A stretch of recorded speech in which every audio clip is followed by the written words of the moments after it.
We see the mighty hands of our Creator through His creation. Also, we have seen that from chapter 3 begins the fall of man that brought corruption to our nature, which the Lord cursed humankind, but also promised the cure, which was the seed of the woman. So we discuss about the Creator, the creation, the corruption, the curse, and the cure. And in our session 2, we discussed on the chapters 4 to 11.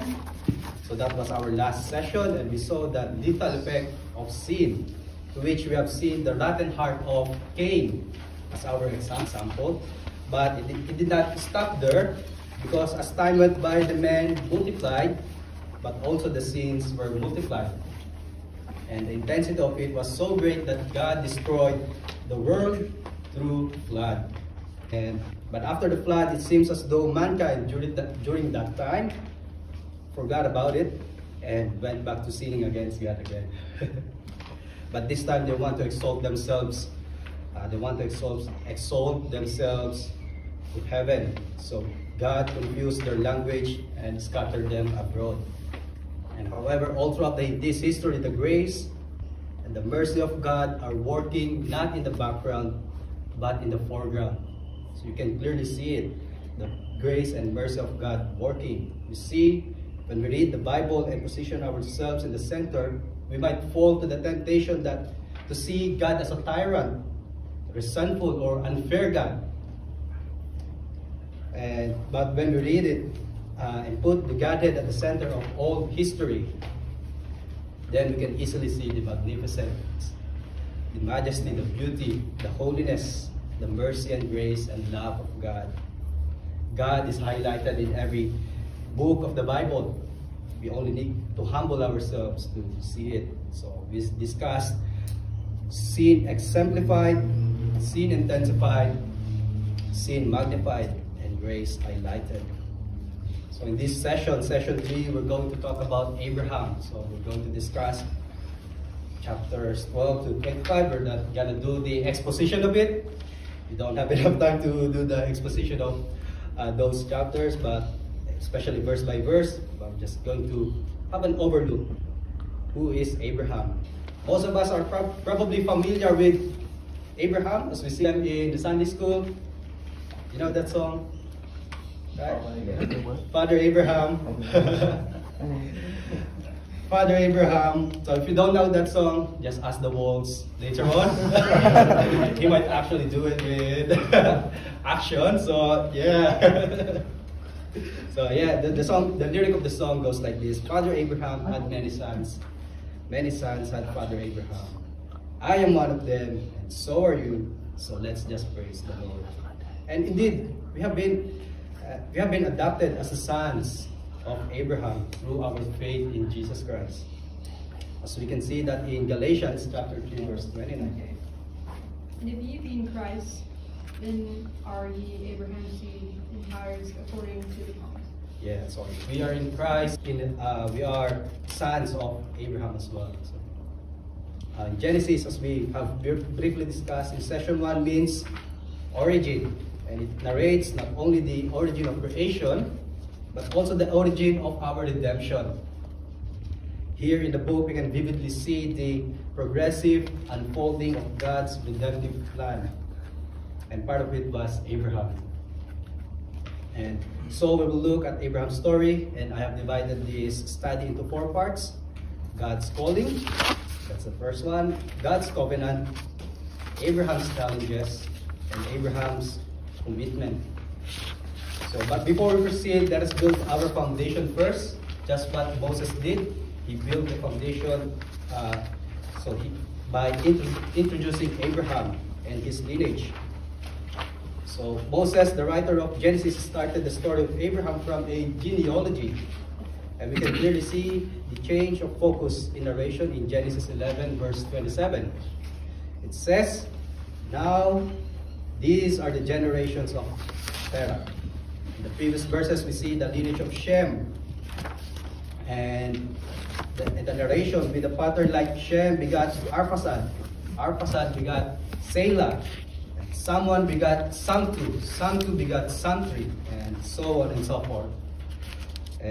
But as we can see in Genesis 11, verse 27, you can see that now these are the generation of Terah. From chapter 11, verses 27 to 32, we get the basic information about Abraham. So we see there that his father is named Terah, and he has 3 brothers, but one was already deceased when they moved to Canaan. And they originally lived in Ur of the Chaldees, and he has a wife named Sarah, but unfortunately Sarah is barren and she had no child. And Abraham's name was originally Abram, as we can see in chapter 11 verse 27, but God blessed him and changed his name to Abraham, and we will see that in chapter 17 verse 5. So with that basic information, or with that basic introduction of Abraham, we can safely say that Abraham did not grow up in a God-fearing family, and he was living in an idolatrous country.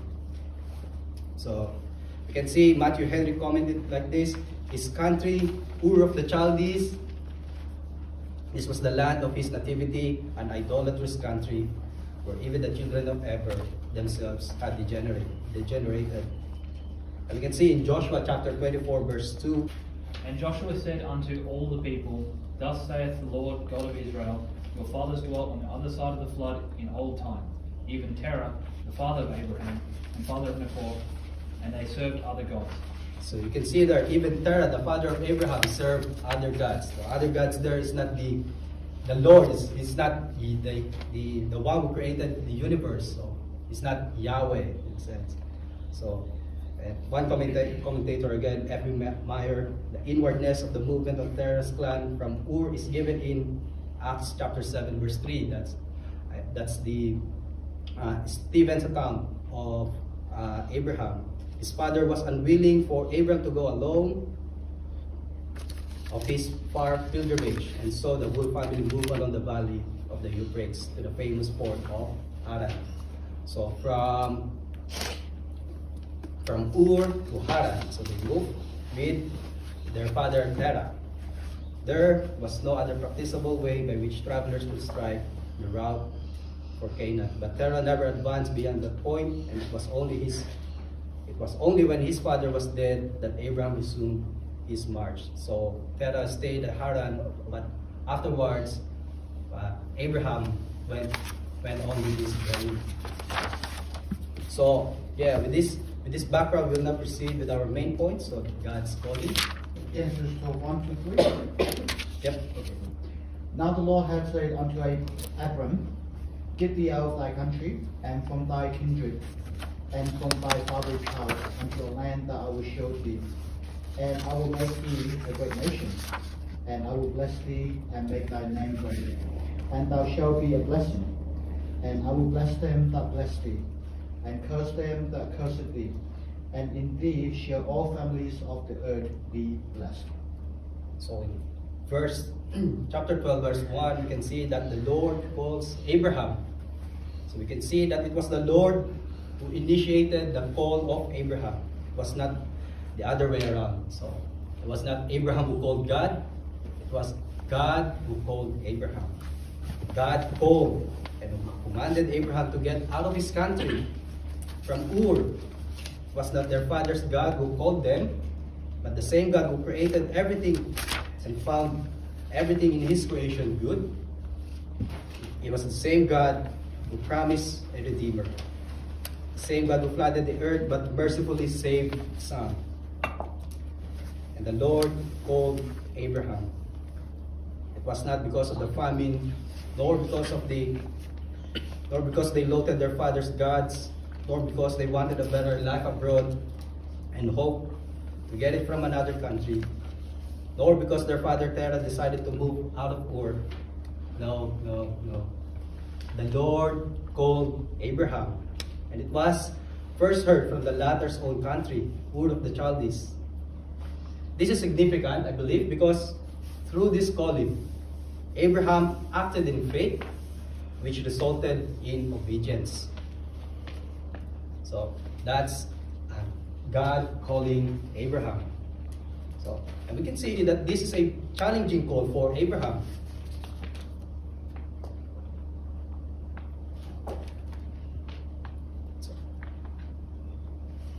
So according to Matthew Henry, by this precept, he was tried whether he loved his native soil and dearest friends, whether he could willingly leave all to go along with God, with his country had become his country had become idolatrous.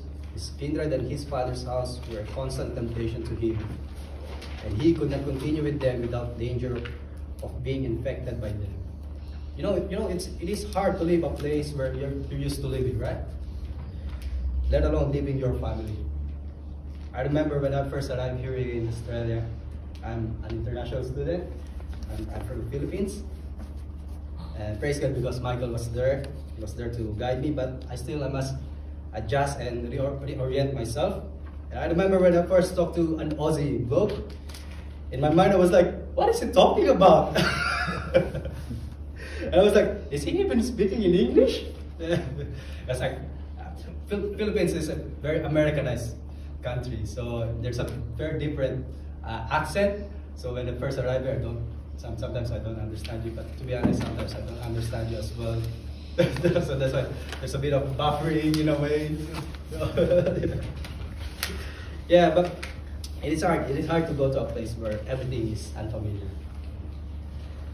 So this is a very challenging call for Abraham, and to answer this call, one must answer by faith. And notice God called him to leave his country and to go to a land that God would show him.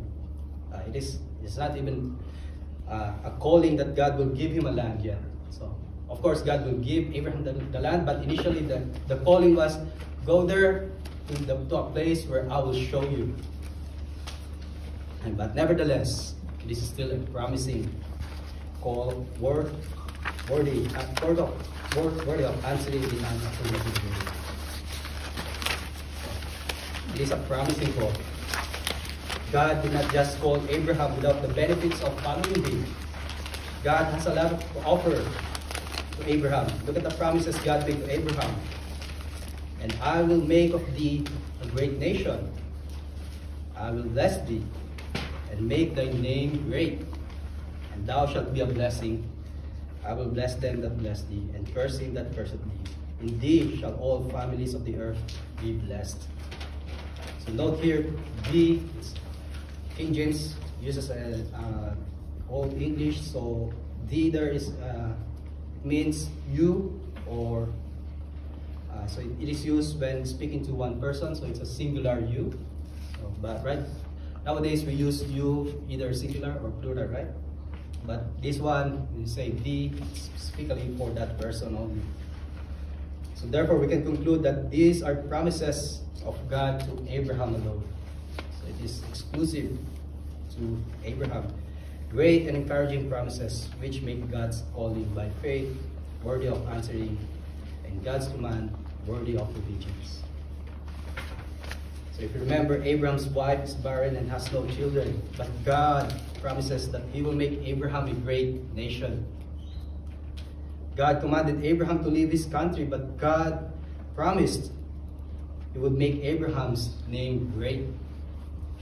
God commanded Abraham to leave his kindred and their house, but God promised he will bless Abraham. And along with these promises are great and precious promises that highlight God's goodness, which he will bestow upon Abraham. Our God, brothers and sisters, our God is a covenant-keeping God. He is a promise-keeping God. He does not lie because he cannot lie. What he says, he will accomplish. All God's precepts are attended with promises to the obedient, which he makes himself known also as a rewarder. If we obey the command, God will not fail to perform the promise, Matthew Henry says. In Hebrews chapter 11, verse 6, But without faith it is impossible to please him, for he that cometh to God must believe that he is, and that he is a rewarder of them that diligently seek him. There you go. So, all commandment of God has a reward. So, in application, in a spiritual sense, we can relate our story to Abraham's story.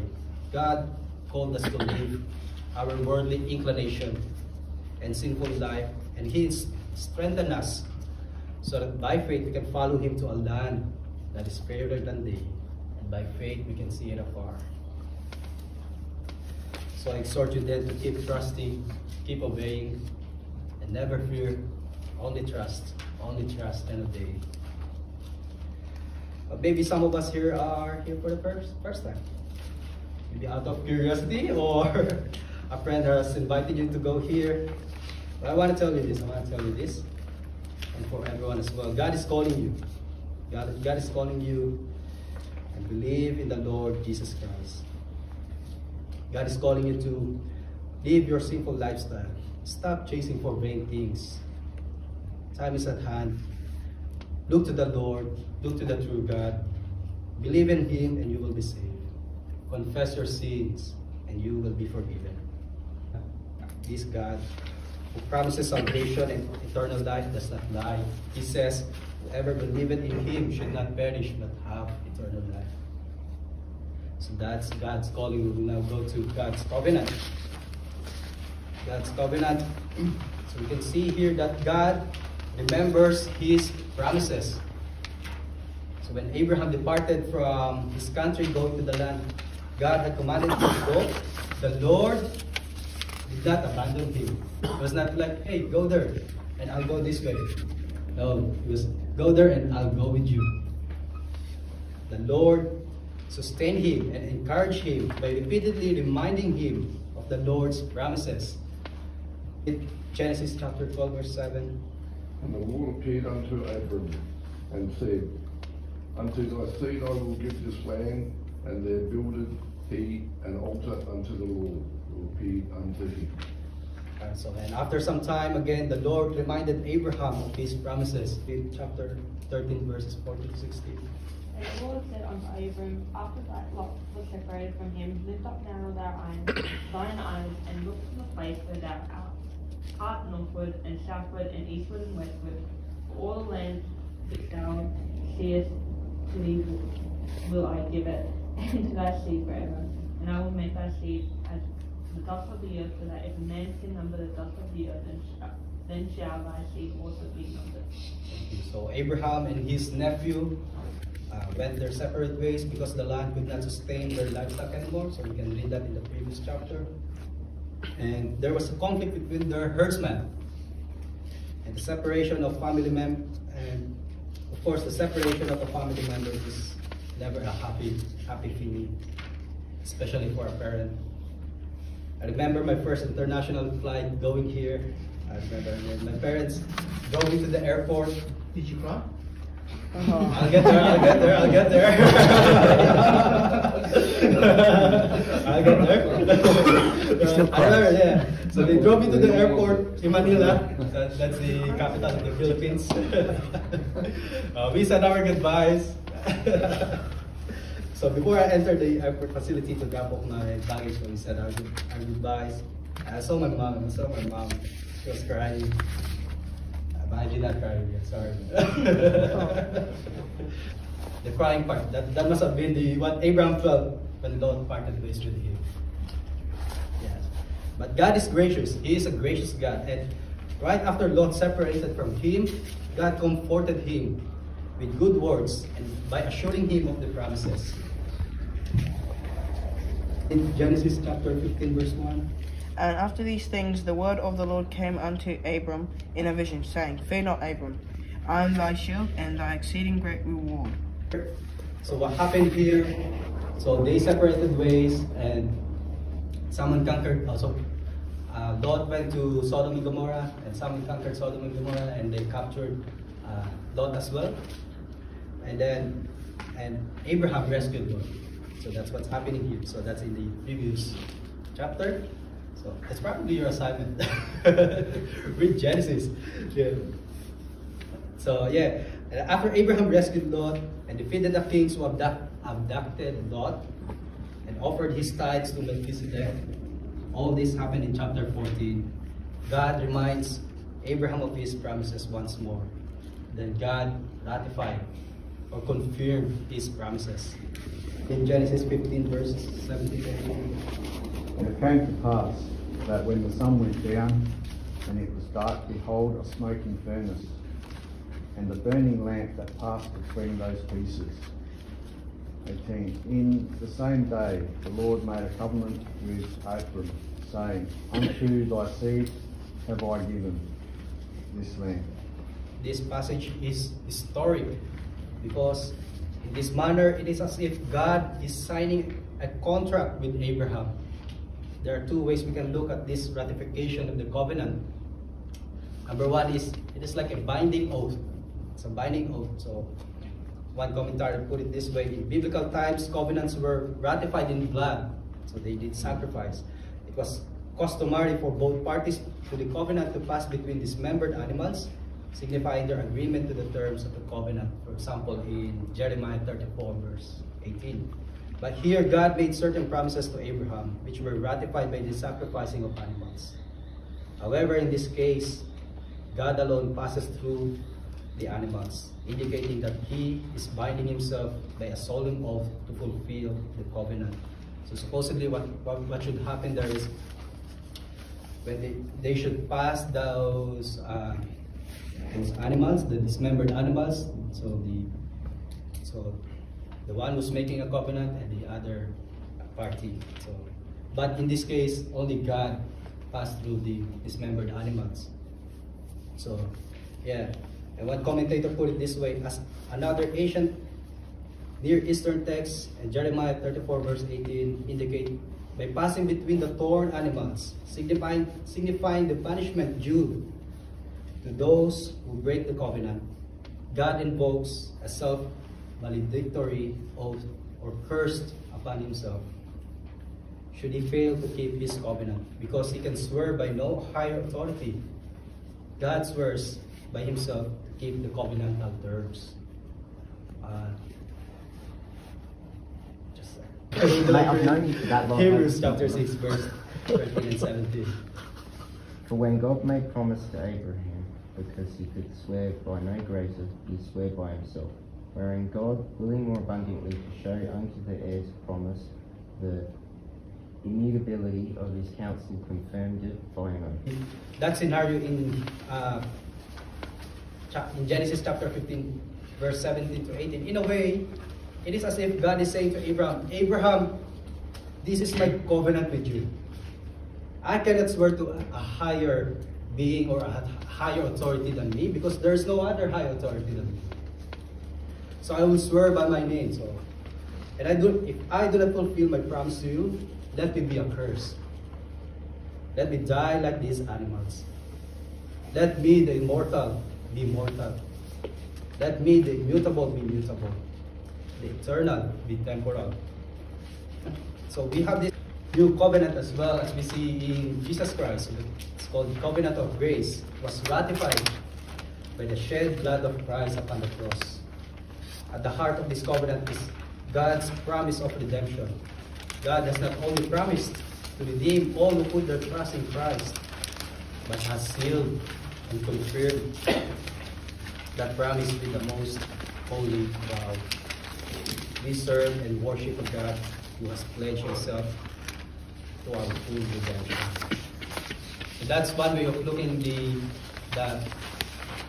text. But we can also look at this one as symbols of God's presence. Yep. Genesis 15:13 to 14. He said unto Abram, Know of a surety that thy seed shall be a stranger in a land that is not theirs, and shall serve them, and they shall afflict them 400 years. And also that nation whom they shall serve will I judge, and afterward shall they come out with great substance. So a smoking furnace and a burning lamp symbolize God's presence, who solemnly promised by divine oath to fulfill his promises to Abraham. So we can read the account in Exodus chapter 13, verse 21. And the Lord went before them by day in a pillar of a cloud, to lead them the way, and by night in a pillar of fire, to give them light to go by day and night. So we can see there that God's presence is with the Abraham's seed. So by night, he is the pillar of fire, and by day, he is the pillar of